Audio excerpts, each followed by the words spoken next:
In the courtyard of Madrid's royal palace, the King's Guard recalls an era of regal splendor, privilege, and might in Spain's past.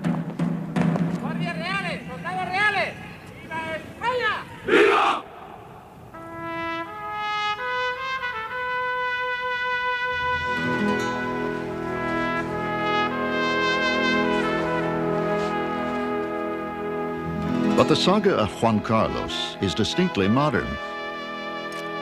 When he became king in 1975, he took the reins of government from Europe's last fascist dictator. He was to inherit a land touched by forces unlike the rest of Europe.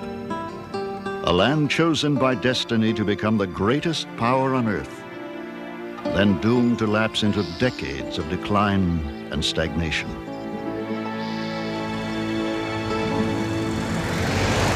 In the extraordinary reign of Juan Carlos, Spain has leapt into the 20th century.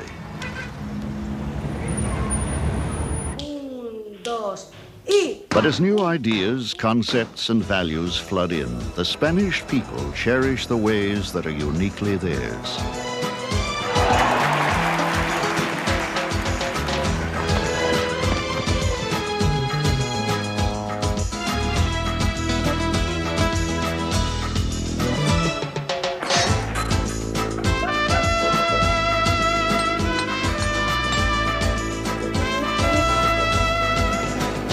Mindful of the grandeur of their past, even as they create a new and unknown future, they nurture and treasure the timeless traditions that illuminate the soul of Spain.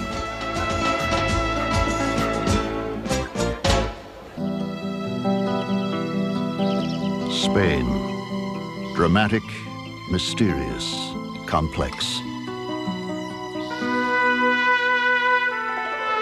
Greatness and tragedy resonate in its soul. It gave the world the essence of chivalry in Don Quixote, the quintessence of cruelty in the Inquisition.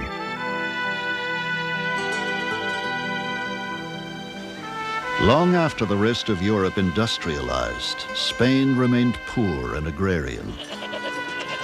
Hereditary noblemen and wealthy families still owned much of the land and controlled it by the laws and privileges of their class.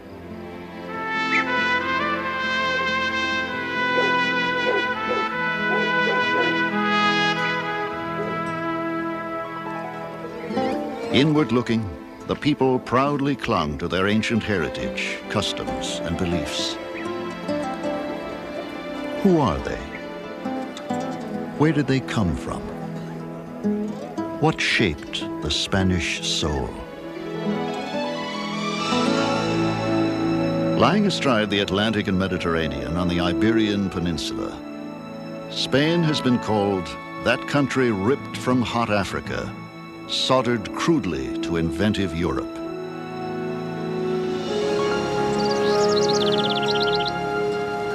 First settled by wandering tribes from Europe and North Africa, it would be colonized by Phoenicians, Carthaginians, and Greeks. By 19 BC, the triumphant Romans dominated the peninsula. They would leave their indelible imprint of architecture, law, and language. Later, Roman missionaries would introduce Christianity. Led by Arab warriors, in 711, Berbers from North Africa swept into Spain. Soon their rule and Muslim religion gripped the land. Working side by side, Muslim, Christian, and Jewish scholars relit the torch of learning that led Europe out of the Dark Ages. Córdoba, capital of Muslim Spain, became Europe's most cultured city, boasting 500,000 inhabitants when London and Paris were only villages.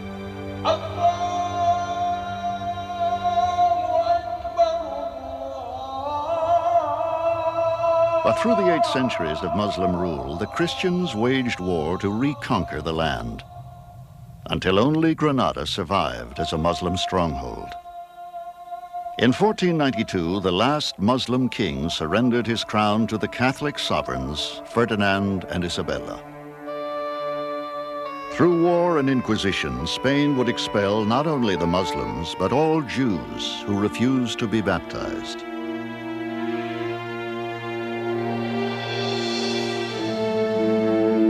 Seeking a western route to the riches of India, Ferdinand and Isabella would provide Christopher Columbus with financial support. On the 33rd day of his voyage, Columbus landed in the New World and claimed it in the name of the Spanish crown. Spain would conquer huge empires in the Americas.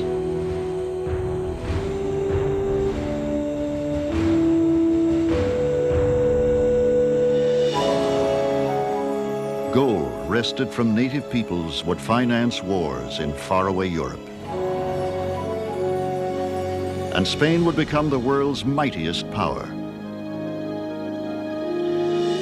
But 2 centuries later, its navy defeated, its empire in shambles, Spain's era of supremacy was over. A long eclipse had begun.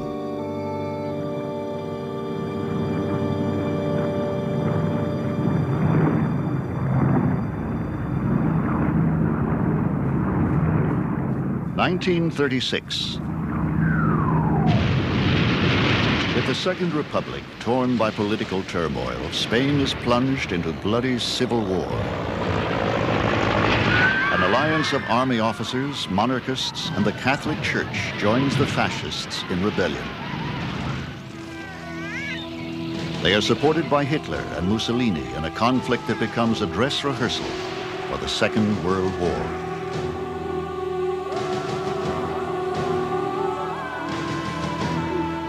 The death toll from combat and executions will cost the nation 500,000 lives.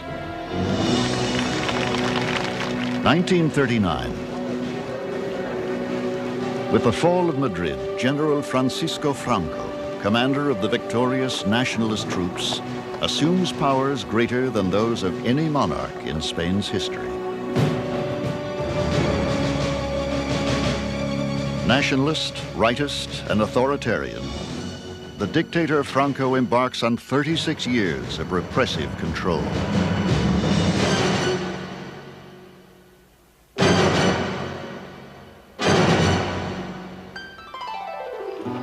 When World War II rages across Europe, the wily Franco manages to keep Spain out of the conflict. The role of women remains static, circumscribed by church tradition and male domination.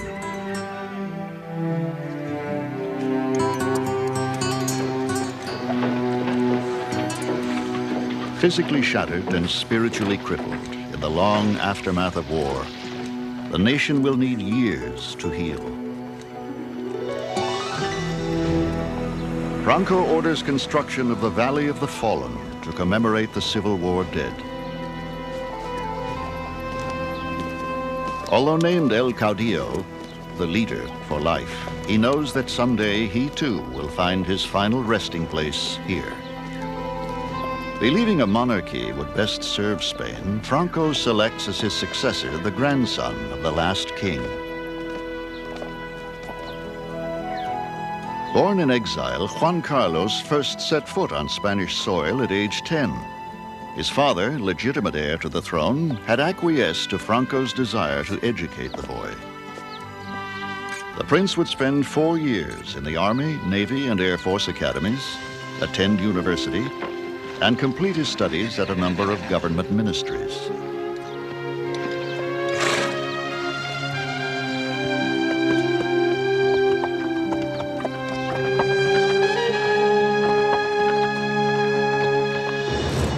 In 1975, the nation observes the end of an era. For nearly 4 decades, Franco had made all of Spain's important decisions. Juan Carlos, rarely seen except in Franco's shadow, was perceived to be molded in his image. Would the nation again erupt in rebellion?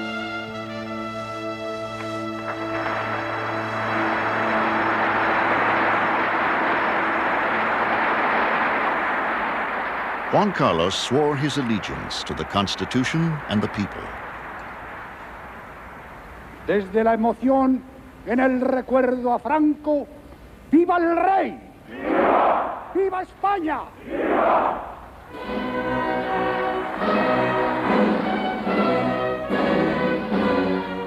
Perceptive and intelligent, he had privately concluded Spain must embark on a new course. Secretly, he had prepared himself for it. To everyone's surprise, he deftly led his people from dictatorship to democracy. A king who pays taxes, lives modestly, and is an avid sports enthusiast, he soon became the most popular man in the country.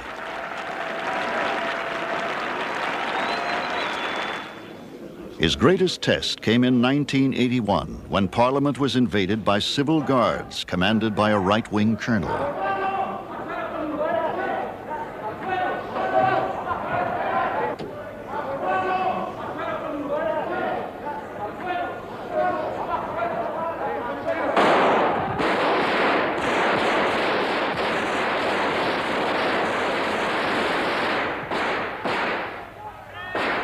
As an amazed public watched on television, the colonel called for a return to a Francoist regime.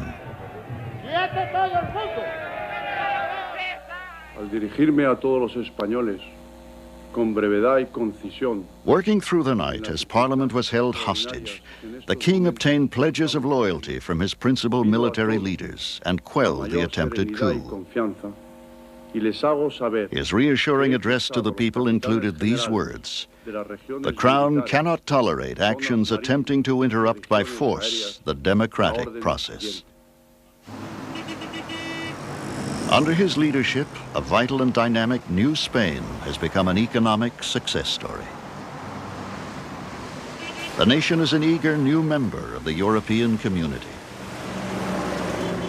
Its 39 million citizens have a higher standard of living than ever in their history. And there is freedom of religion, of expression.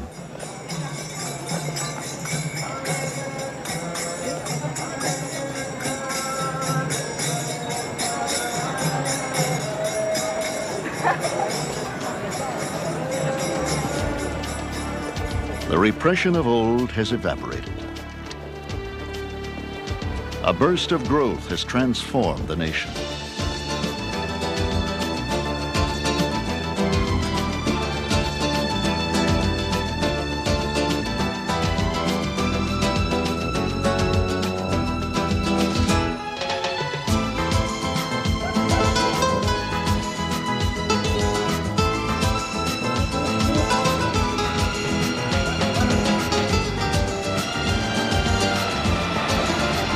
Every year, Spain attracts 50 million tourists, more than the country's total population. They bring billions of dollars, new ideas and customs.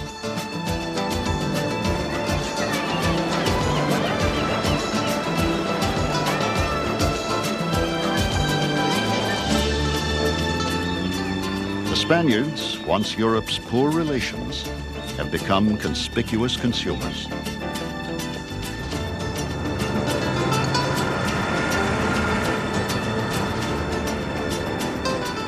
But behind the facade of modern Spain, echoes of an older way of life still resonate.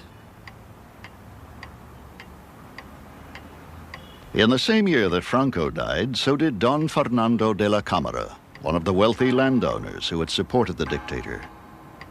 Cámara's presence can still be felt in the Seville apartment where his heir, Rocío, lives.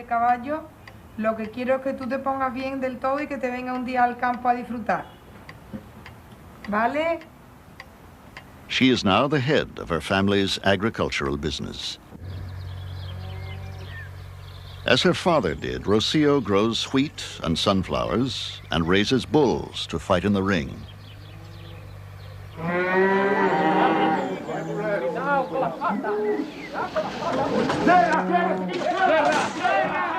Every year, the new calves are rounded up for branding.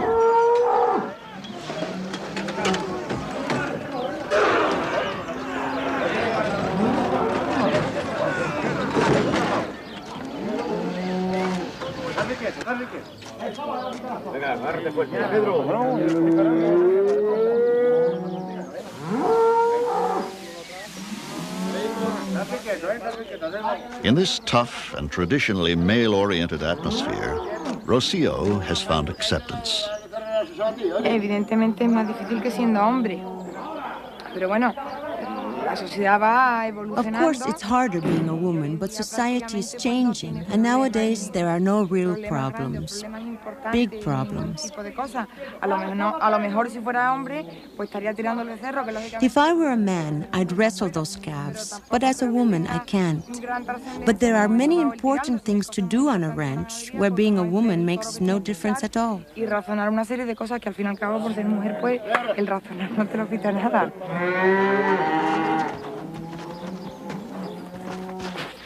Diego Reyna has been employed by the Cámaras for more than 20 years. He helped raise Rocio, and when her father died, continued as foreman. He has had other job offers, but he respects and admires Rocio. He says he will never leave.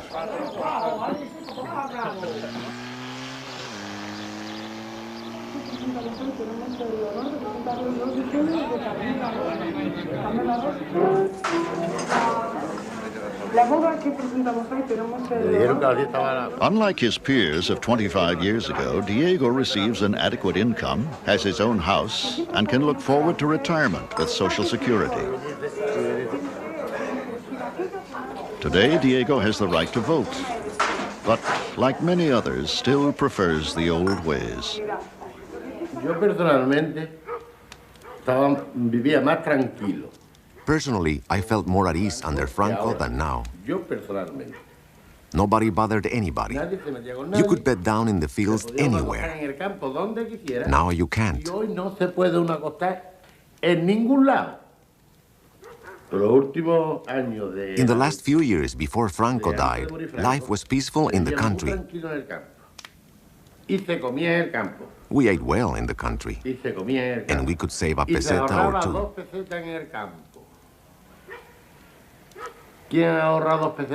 Who saves anything nowadays?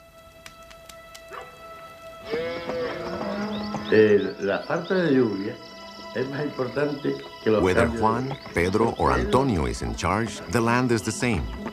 We live off the land and die for the land. It's always the same. Always the same.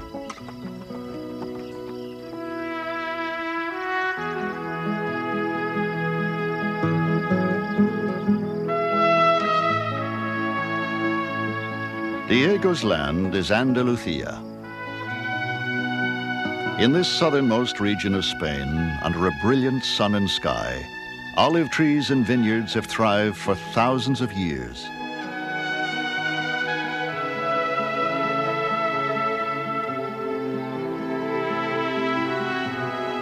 Only here, in all the world, in a small area of chalky, moisture-retaining soil, is true sherry wine produced. In 1730, a French farmer founded a sherry dynasty in the town of Jerez de la Frontera. Today, the heirs of Pedro Domecq are the second largest producers of sherry in the world, part of an elite referred to as sherry barons. Still, even at age 77, Jose Ignacio Domecq enjoys driving to work on a second-hand motorbike, purchased from his chauffeur.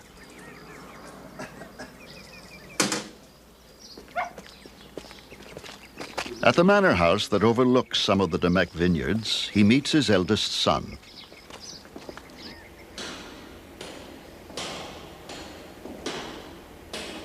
The manor was built around an ancient tower used during the Middle Ages to send smoke signals to Africa, only 65 miles away.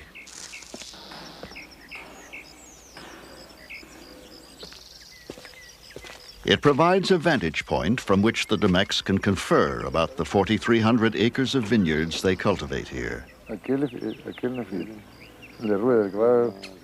One day, the younger Jose Ignacio will take control of their wine and brandy empire in Spain and the Americas.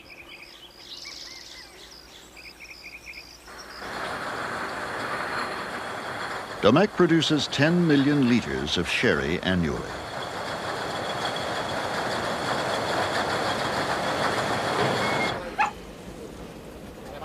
The most vital element in creating a distinctive sherry is the human factor, specifically the human nose.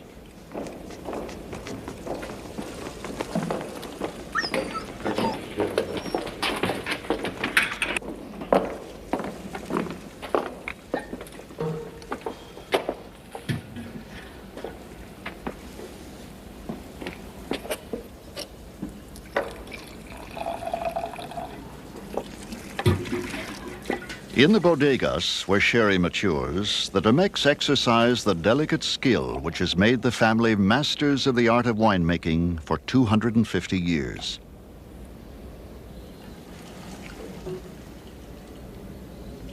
We maintain our standardization of quality throughout the different generations.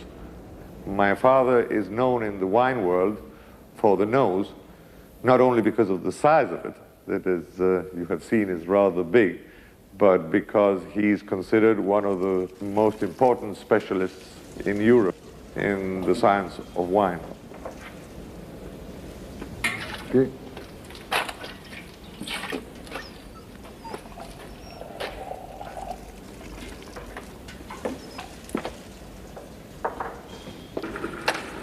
The unique quality of sherry derives from the Solera system. New sherry is blended with more mature sherry to take on its characteristics.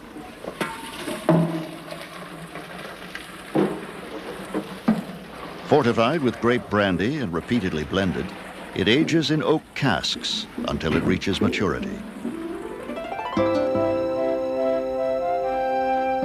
The most venerable bodega holds casks of rare sherry dedicated to the famous.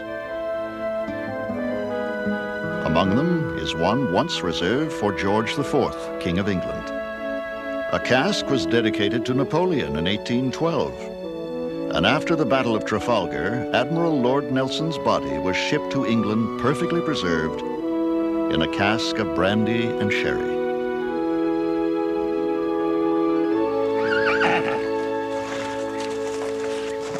At his nearby estate, one of the 500 relatives who are shareholders in the Domecq Corporation indulges in another family passion.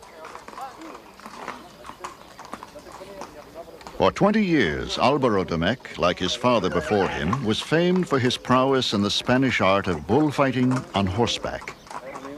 Today, he raises fine Andalusian horses and bulls to fight in the ring.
Bullfighting was once the leisure pastime of gentlemen on horseback.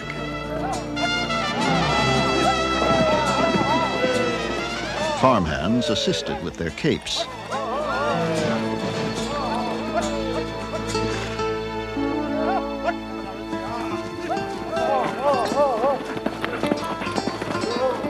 Modern bullfighting, performed by professionals on foot, began only 2 centuries ago. Bullfights are the highlight of the annual April Fair in nearby Jerez. For this special event, 6 local breeders each enter a superior bull in the competition for Best of the Year.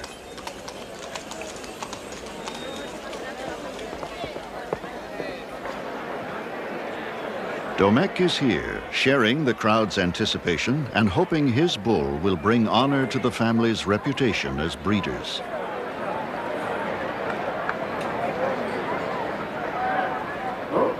Victor Mendez, the matador who will face that bull, prepares for his test as he dons the traditional suit of lights.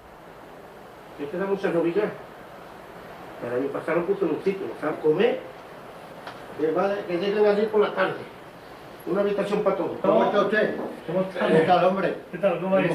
bullring manager and other well-wishers come bearing the only protection they can offer: suerte, good luck. El domingo día 27. Vale, pues muy bien. No sabemos quién irá. Vino por ahí todo corazón que deseamos. Eso fue la coronadita del otro día de Miura. Que fue de milagro. El otro día. Un topa adentro, topa arriba. Le diste a los adentros. Y 40 y 50 y 60 mil euros. Fíjate tú con lo difícil que te tienes que enviar. As his sword handler makes final adjustments, Mendez reflects on the trial ahead. It's no fight, a game between the rational and the irrational. If it's possible, to arrive to the death of the bull. But sometimes it's the death of the man. To the Spaniard, the bullfight is not a game, but a revered ritual, not a sport, but an art.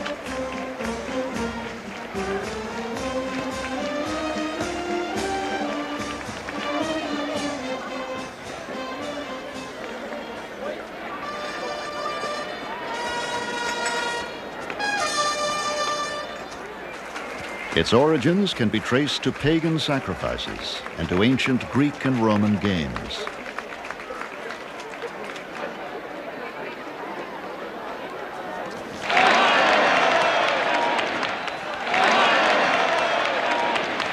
In its beauty, glorification of bravery, and disdain for death, the bullfight embodies traditional values of Spanish life.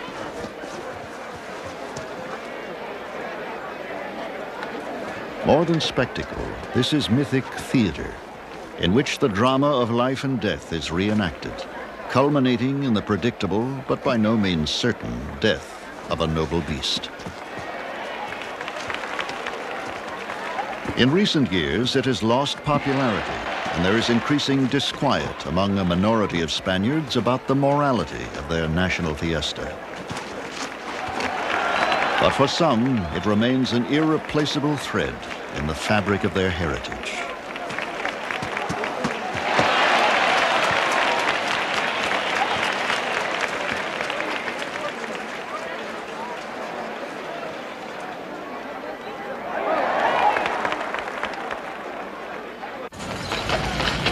As the afternoon turns to evening, crowds begin to gather at the fairgrounds.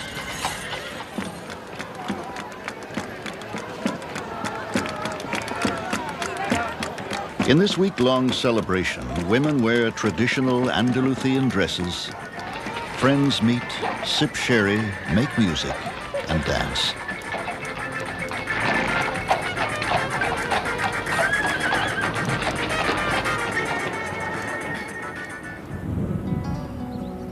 The region of Extremadura in western Spain has always been harsh and ungiving. For decades, Assuaga, like many small agricultural and mining towns, has slowly but steadily lost its population. The future looks bleak unless young people can be persuaded to stay.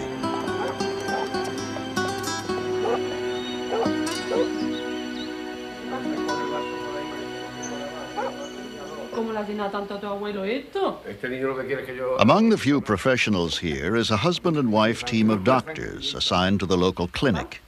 Their 16-year-old daughter, Alicia, feels trapped in the stifling atmosphere. La tapita que le han puesto en el casino no le gustaba. Ah, no me gustaba la tapa del casino. Yo que sé lo que era. Tenía una pinta que no me gustaba nada. Son buenísimas. Exquisita la carne. Ah, pues pero bueno, tenía la gafa oscura y además la carne. Este pueblo es pequeño. Tiene poco... This is a small town. There isn't much for me to do. I'm not sure whether to stay or leave. I'll probably leave, but I still haven't decided.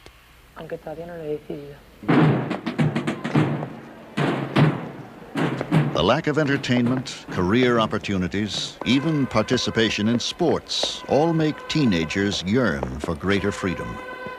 The old ways hold no allure for the young generation.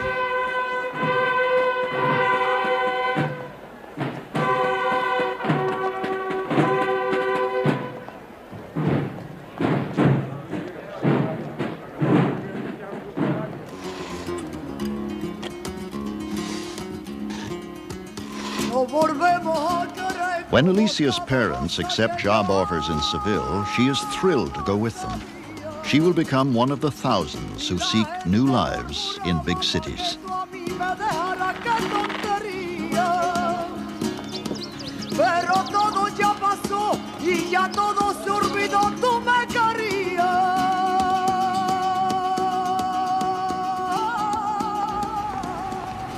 Spain's new constitution carefully spells out the equality of opportunity for men and women. After high school, Alicia hopes to join the growing ranks of working women. Then, after a couple of years, when I've mastered that job, I'll study business management, and after that, join a big company. I'd work my way to the top and eventually have my own company. As a businesswoman, I'd travel. I'd like to travel a lot in my work.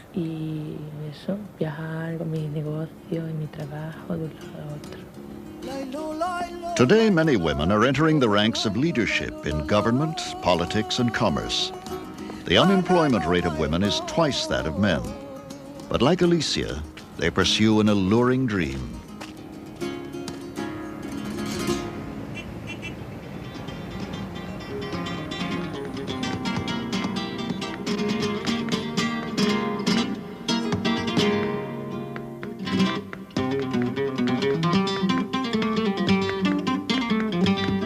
Spain's greatest contemporary poet, Garcia Lorca, described flamenco as deeper than the heart of the one creating it and the voice singing it. It comes from the first sob and the first kiss.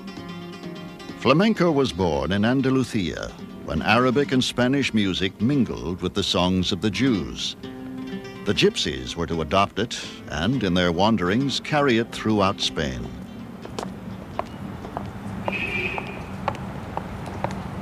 Francisca Sadornil, La Tati as she is known, was born here in Madrid. She learned flamenco dancing from gypsies, married a gypsy in her youth, and remains among the rare outsiders accepted by them artistically and socially. A professional dancer from the age of 12, La Tati has dedicated her life to flamenco. And flamenco has taken La Tati from a working-class neighborhood to the concert stages of the world.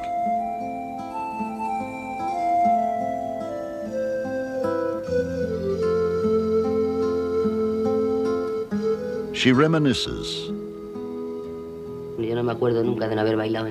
I can't remember a time when I didn't dance. I was born on Toledo Street, and there all the neighbors were Andalusians and gypsies. At number 5 of the Plaza de Cascorro was Kika, the dancing professor of Seville. I went to Kika when I was about 7. I never paid for a dancing class because there was not money in my family. I slept at the academy on a mattress between chairs.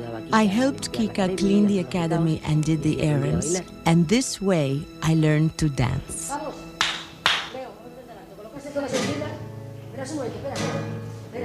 Today, she passes her knowledge to a new generation.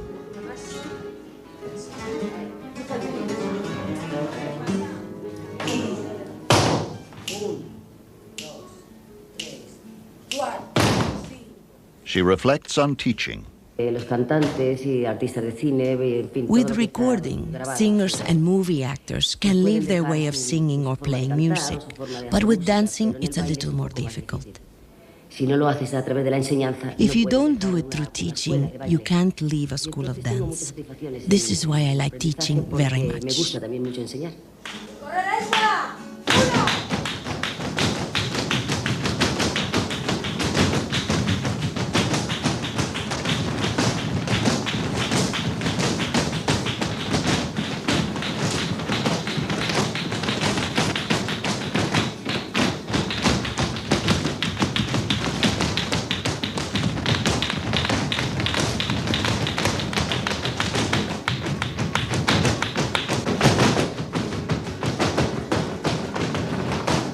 La Tati is highly sought as a teacher, but as an artist, she gets her deepest satisfaction from performance.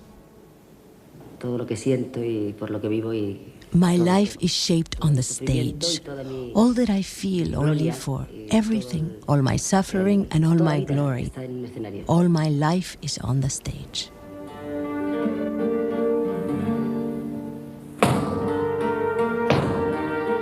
She rehearses for a tour that will take her to France.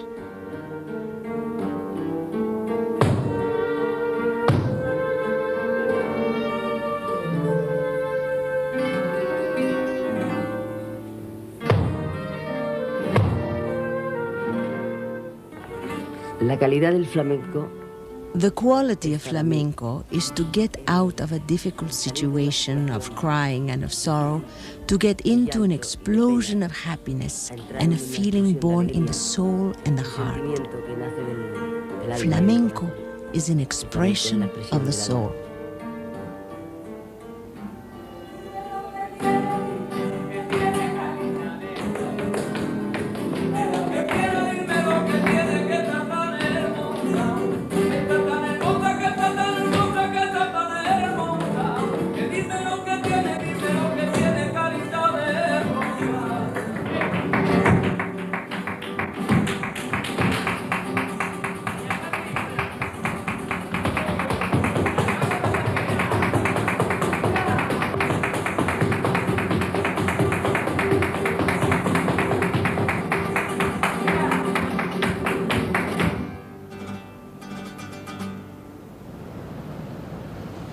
The guitar is the instrument of Spain. In the working-class neighborhood where he grew up, Arcángel Fernández has handcrafted guitars for 36 years.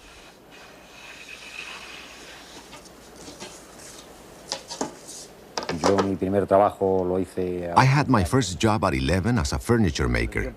Later, I became fond of playing the guitar. I started to play flamenco. Then I met a great maestro of guitar making, one of the best in the world.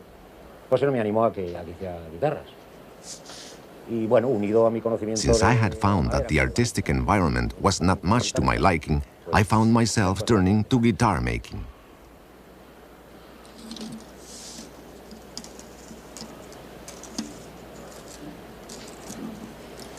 Only fine imported woods are used to create the body of the guitar.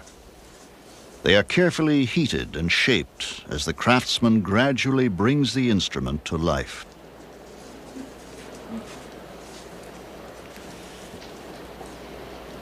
To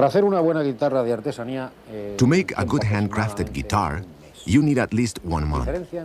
The difference between handcrafted and factory guitars are many, starting with materials. The materials we use are quite expensive. You must have knowledge of the trade and put love into your work. For me, that is the secret for making a good guitar. Nothing else.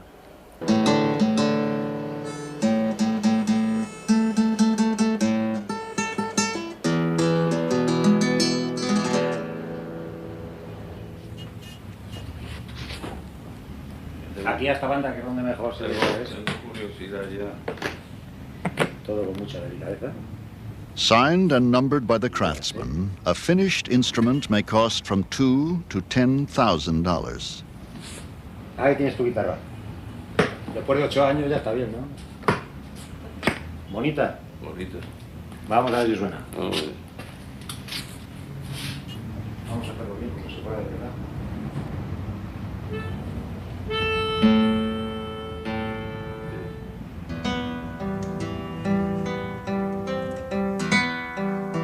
Through this artist's expression, the guitar gives voice to the Spanish soul.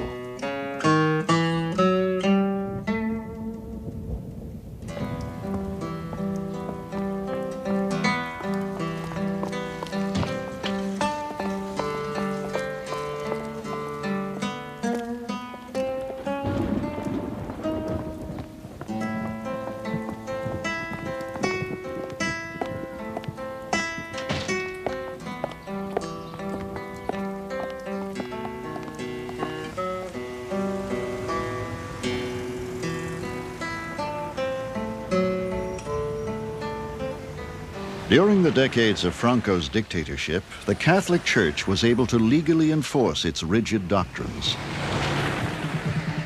Even between engaged couples, premarital contact was forbidden by the strictures of traditional courtship. Among the middle and upper classes, a single woman could not go out without a female chaperone to watch over her. Today, young women go out alone and party at bars until 4 a.m.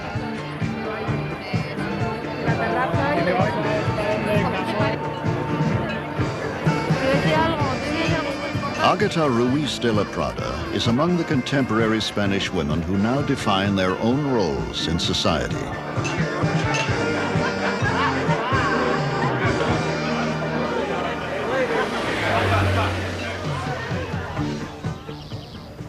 Agata lives in a quiet Madrid suburb with her son, Tristan, and the boy's father. Un traje con flores. La que le hemos hecho unos dibujos. Muy bonita, ¿eh? Venga, otro. Her seemingly bourgeois home life is not quite what it appears. My mother and father separate when I have more or less 12. And my mother goes to live to Barcelona. So for me it was very nice because I have 2 cities and 2 houses, and I have always the liberty of choosing one or the other. I have never believed in marriage. The liberty is very important for me, and marriage is something that I don't like.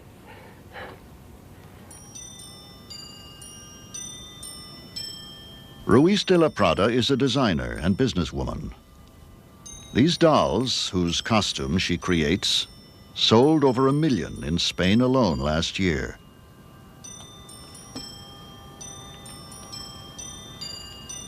She also designs highly original clothing.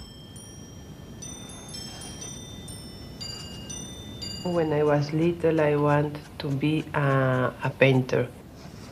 One thing that I have ever hated is the distance, the big distance between a picture in a wall and the way that people live. I think that when you like some picture, you must wear it, no? And you must eat with it, and you must sleep with it. You must put it in your life, no?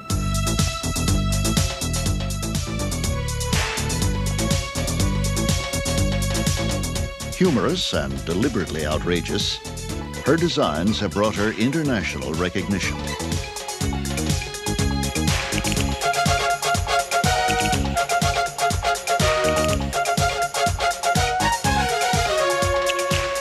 The impulse behind them, in fact, springs from a traditionally Spanish attitude, that of the rugged individualist.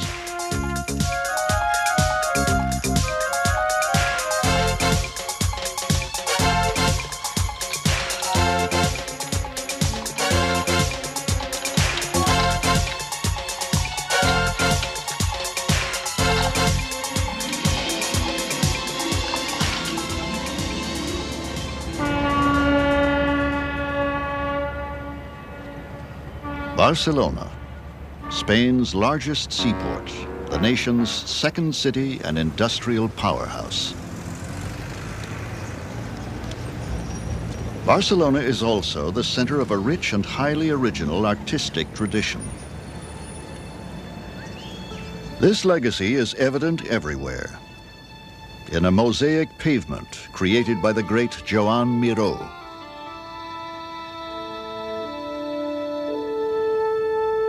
a design created by Picasso in his self-imposed exile during the Franco years.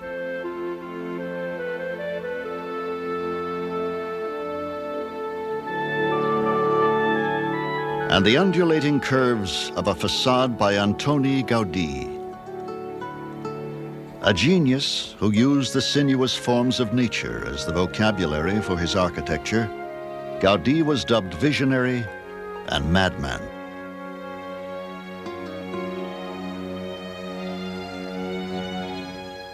Son of a coppersmith, he was modest and self-effacing. Refused by the one woman to whom he proposed, he would dedicate his life exclusively to architecture and God. He maintained, God continues creation through man. In 1884, he began work on the Sagrada Familia, the expiatory temple of the Holy Family. It would be his masterpiece. But in 1926, returning from evening church services to sleep in his workshop, Gaudí was struck by a streetcar. 3 days later, he died. Thousands followed the funeral cortege to his final resting place, the crypt of his unfinished basilica.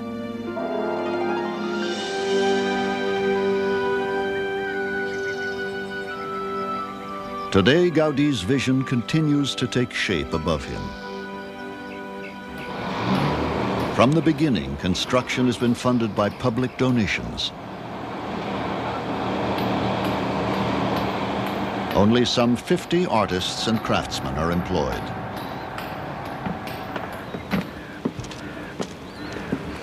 Architect Jordi Bonet, like his father, a specialist in the works of Gaudí, has been entrusted with completion of the building.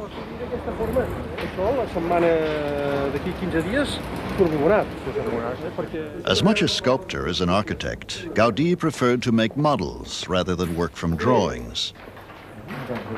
Using them, Bonet is able to continue according to Gaudí's concept.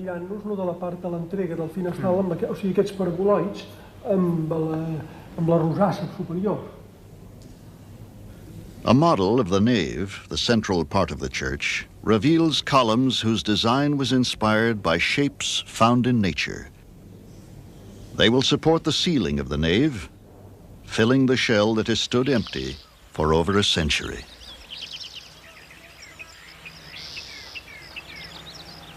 With all these Gaudí original elements, it is possible to continue it and to build in his place the nave.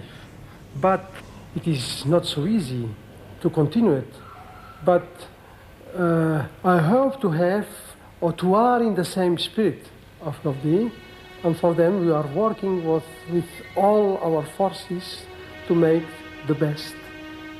Gaudí say the nave of this temple, it is a forest with the columns as a trees, and then the light comes through these forest of columns, little columns, big columns, as a forest. Gaudí's dream was that this church would be a beacon of the Christian faith.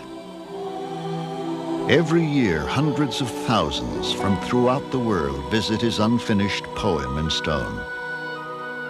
A structure one architectural historian has called the greatest ecclesiastical monument of the last 100 years.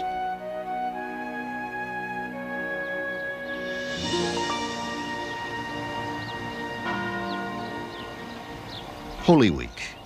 Across the nation, cities and villages ready for a ritual of faith that occurs in few places outside Spain, and nowhere with more passion than in Seville.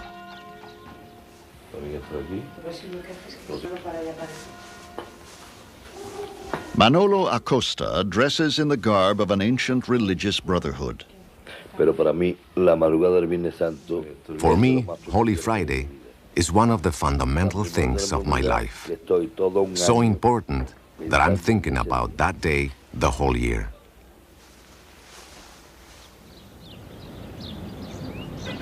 With his brotherhood, he will accompany sacred figures from their neighborhood church to Seville's cathedral and back.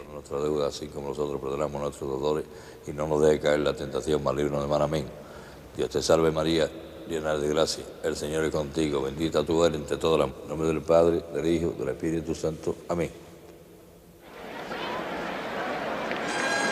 Thousands gather in anticipation of the moment when a priceless, hand-carved image of the Virgin emerges from the cathedral.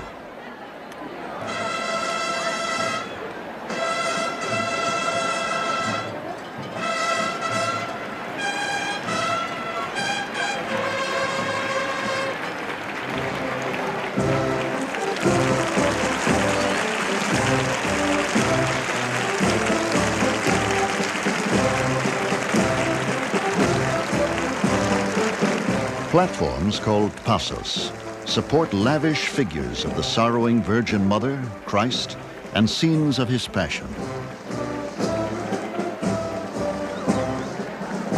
From Palm Sunday until Easter, processions symbolically retrace the stations of the cross.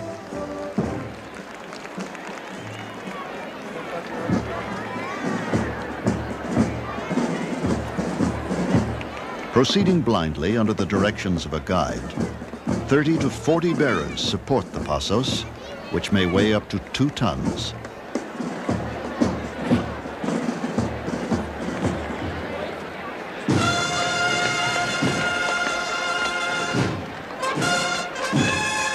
Marching with their brotherhoods, thousands of penitents atone for sins committed through the year. They wear masks and hoods designed centuries ago to conceal the sinners from all but God.